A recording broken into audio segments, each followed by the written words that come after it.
Right then folks, it's Monday and things are properly heating up now. The preseason's no longer just looming, it's here. Celtic are off to Ireland today and tomorrow it's Cork City away. Our second preseason fixture, the squad making the trip is pretty much the same as the one from Friday night, maybe a couple of additions here and there. But the main group is assembled and rolling again.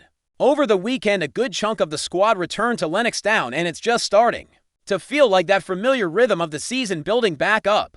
So we'll get into that, but first, let's talk about transfers.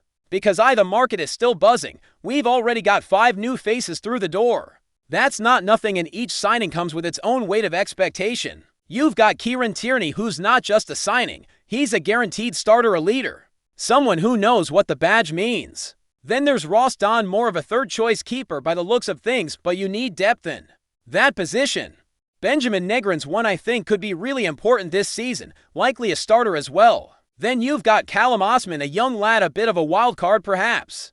But I've got a good feeling about him, could surprise a few people. And finally Hayato Amamura, who's clearly one for the future, maybe even heading out on loan if he doesn't quite fit into the immediate plans. So that's 5 signings already, and the club doesn't seem ready to stop there. There's definitely movement in both directions though, with some departures taking shape too. One of them, Nicholas Kuhn, looks set to leave this week. The chat late last week was that he had a medical lined up and now it's only a matter of time before it's official. Say what you want about his consistency, but the version of Kuhn we saw in the first half of last season, he was magic, Champions League quality. Honestly, replacing that kind of impact isn't easy. But Celtic need to push forward. They always do, and when it comes to replacing Kuhn, there's already talk of someone who literally stepped into his role before. When Kuhn left Rapid Vienna to join us back in January, the Austrian club signed Isaac Janssen just a couple of weeks later. Janssen started on loan and eventually signed permanently in the summer.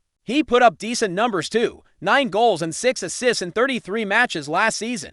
Missed a bit of time with a knee issue, but overall not bad at all. Now, according to reports from the Scottish Sun, Janssen, who's 23, and a former Sweden under-21 international, is now on Celtic's radar. Interesting to note, he's right-footed unlike Kuhn and apparently comfortable playing on either flank. I had a wee look at some footage, looks like a pacey winger with a decent burst. That said, if I'm being honest, this one doesn't get my heart racing. It might be a bit unfair, but when you're talking about a player being brought in to replace someone we sold for £17 million, you kind of hope for someone who feels like a big swing. Janssen might be that. I'm not saying he's not. The fact he's getting looked at by clubs like Lazio and Fiorentina says there's something there. But I just feel like if we're really aiming for progress, like actual progression beyond just dominating the league, we should be targeting players who'll help us push deeper in the Champions League. That's got to be the bar now. We made it to the knockouts last season, so why not aim for it again, bringing in someone who's already proved they can perform at that level, like Kuhn did, could be the difference in those tight qualifiers. It's not just about potential anymore, it's about being ready to make an impact. And again, maybe Janssen is that guy, maybe he's the next big thing. But when I hear the reported fee is around £3 million, I can't help but think maybe we need to stretch a bit further. If you're getting £17 million for Kuhn, is it too much to expect a £5 or £6 million signing who's a surefire starter? Then again, this could all be part of the bigger plan. Brendan Rodgers and the recruitment team clearly have their lists, their options ABC, and Janssen might be one of many names being tracked. What gives me some reassurance is that the club doesn't seem to be stopping with Amamura. He's seen as one for the future, likely to go out on loan, which suggests there's room for a proper addition in the backline too. Speaking of defenders, the other name that popped up over the weekend is Justin Dees. Now there's a name that catches the eye. Have we ever had a Dees before? We've had a few Vans, Van Dijk obviously, but Dees not ringing any bells. Anyway, he's a 25-year-old Dutch centre-back, left-footed and valued at, surprise surprise, about £3 million. That seems to be the sweet spot for us right now, from what I've seen, and it's admittedly just short clips. He's a big unit, 6'3" or 6 foot for strong in the air, commanding presence. He's had a bit of a journey too. Came through the youth system in the Netherlands, then moved to Croatia, where he got his break with Lokomotiva Zagreb, spent the last few years in Portugal playing in the top division, capped at under 17 level for the Netherlands. Again, solid profile, decent pedigree, but does he really move the needle? Because when I look at our back line, Alistair Johnston at right back, Tierney on the left, Carter Vickers in the middle. We're one top-tier left-sided center back away from having a proper Champions League-level defense. Trusty had his moments last season, some good, some not so much. He might step it up this year, no doubt. But you just get the feeling we've missed that opportunity in the past couple of windows too. Nail that final piece. We signed Lagabiel and Nawrocki, and both are now out the door. Lagabiel's joining Braga for $2 million and Nawrocki's gone on loan to Hanover with an option to buy, so you look at that and think, come on, surely this is the time to get it right. Rodgers even said after the Queen's Park match that we're looking to bring another center back in. He name-checked Dane Murray as someone who could be in the mix if he stays fit, which is encouraging. I actually thought Murray looked decent on Friday night, composed, confident on the ball.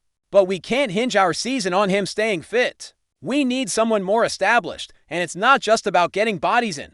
It's about raising the level. We've got the budget now, we've got Champions League football to offer. We should be in the market for players who come in and elevate the whole back line.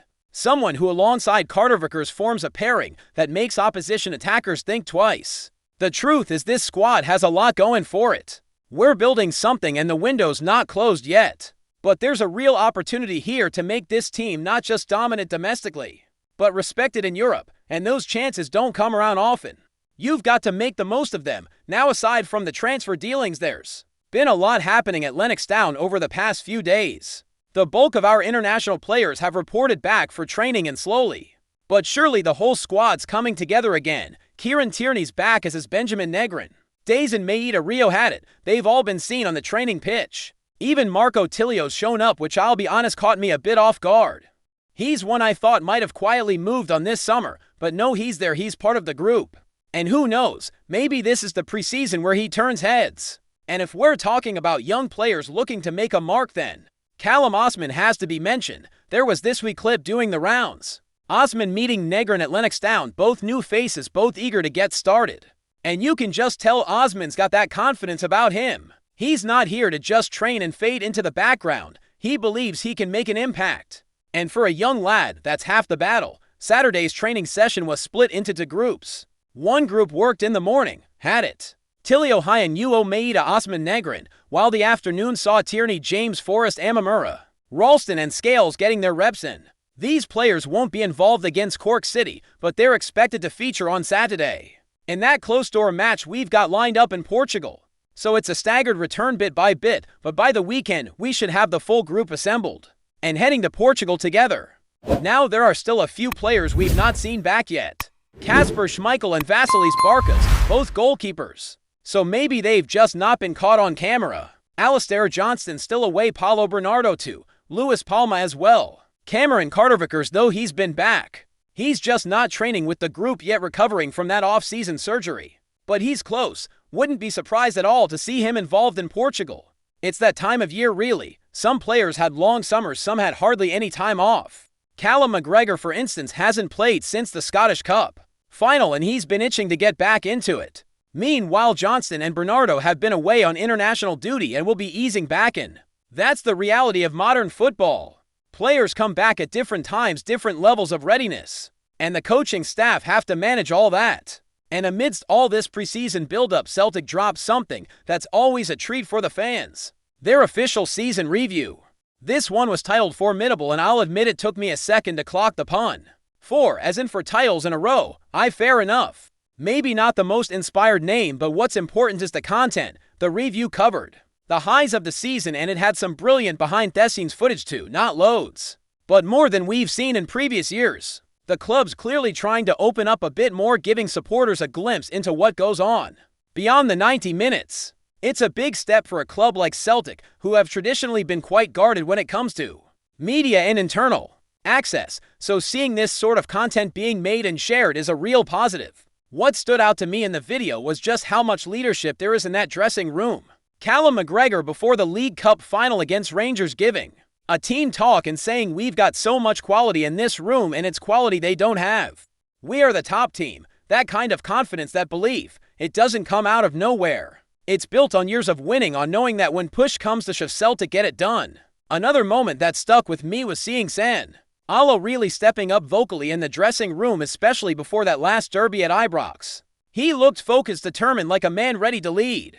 Brendan Rodgers to UC clips of him using things the media have said to fire up the squad. Before the league-clinching game at Tannadice, he mentioned how people were calling the league boring, saying there was no competition, and he turned that into fuel for the players. That's what top managers do. They find the narrative and use it to their advantage. Even the more light-hearted moments stood out, like Anthony Ralston leading the team and singing "Hey Soul Sister" on the bus after securing the title. Apparently that's become a yearly tradition now, and I love that.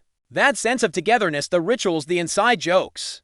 That's what makes a squad more than just a collection of players. But, and this is important, the documentary wasn't perfect. I still feel like they hold back too much. The season had its tough moments, the Scottish Cup final defeat, the losses to Rangers, the Champions League setbacks, but most of those barely got a mention. I get it, it's an in-house production meant to celebrate rather than critique. But imagine how powerful it would be to see how the squad dealt with those moments. What was said in the dressing room after a big defeat? How did the team respond internally? That's the kind of insight that would take these reviews to the next level. That said, compared to last year's effort, this one was definitely a step forward. More footage, more candid moments, more of a feeling that we're being allowed in, even if only just a little bit. The hope is that the club keeps going in that direction. Supporters want to feel connected, and this sort of content helps build that bond. Now, as we look ahead to the rest of the preseason, it's clear that things are only going to ramp up. We're heading to Portugal this week, then it's Newcastle, then the Kilmarnock Cup, and then the league opener against St. Mirren. That's for weeks to get everything in place. For weeks to fine-tune tactics, get players match fit, and crucially, bring in any final reinforcements before the serious stuff begins. Because make no mistake, this season matters. The bar's been raised. Last year we didn't just win the league, we made strides in Europe too. And now the expectation is that we build on that. Dominate at home, yes, that's a given. But push on in Europe, make an impression, get out of the Champions League group, maybe even beyond that. To do that, the squad needs to be ready, mentally, physically, and in terms of personnel. And you know what, I think we're nearly there. There's quality all over the pitch. The spine of the team is strong. The manager knows what he's doing. There's a good mix of youth and experience, hunger and know-how. Add a couple more smart signings. The right winger to replace Kuhn, a solid left-sided center back to partner Carter Vickers. And suddenly you're looking at a squad that can do some real damage. So it's a good time to be a Celtic fan. There's excitement in the air, anticipation building. The return of football always brings that buzz, but this year it feels like there's even more at stake. We're not just preparing for another domestic campaign, we're preparing to test ourselves at the highest level. Before we proceed, subscribe to our channel and enable notifications to receive all exclusive news about Celtic FC. Don't miss any details about your favorite team. It's extremely important for Celtic FC fans. In the fast-moving world of football, where rumors spread as quickly as goals, a buzz is building in Scotland. Ellie Yuan, the forward currently playing for Hibernian FC, is reportedly close to joining Celtic, one of the country's biggest and most historic clubs. While no official announcement has been made yet, sources close to the player and within Scottish football circles have started talking about this potential move that could shake up Celtic's attacking options for the upcoming season. Yuan, known for his pace, dribbling skills, and goal-scoring ability, has caught the eye of several teams since joining Hibernian FC. His performances in the Scottish Premiership have not gone unnoticed, and it seems Celtic are keen to bring in the Frenchman as a key piece to refresh their attack. His arrival could add a more dynamic and versatile style of play to the squad, something the Glasgow Giants have been looking to improve as they aim to regain domestic dominance and make a stronger impact in European competitions. The potential signing has already sparked excitement among Celtic fans, who have been eager for a signing that can boost the team's quality. Meanwhile, Hibernian could face a tough decision, as losing Yuan would be a blow to their offensive strength. However, the financial gain from selling to a club like Celtic could be significant, giving Hibs the chance to strengthen other areas and scout new talent in the transfer market. This rumor comes at a time when Celtic are trying to build a solid and competitive project after a few inconsistent seasons. Bringing in a young talent like Yuan fits the club's strategy of investing in players with potential who can grow and deliver both now and in the future. Although there are no confirmed figures or deals as of yet, the interest from Celtic seems more than just speculation. All in all, Ellie Yuan's name is becoming one of the hottest topics among Celtic supporters. If negotiations progress, The transfer could be completed in the coming days and will certainly be a major talking point across Scottish football. For now, fans can only wait and wonder, hoping to see the French forward wearing the green and white shirt, ready to electrify stadiums and help his new team chase major honors. Hello, fan! Don't forget to like and subscribe to the channel, as it means a lot to Celtic FC. Also, share your opinion about the news in the comments below. See you in the next video.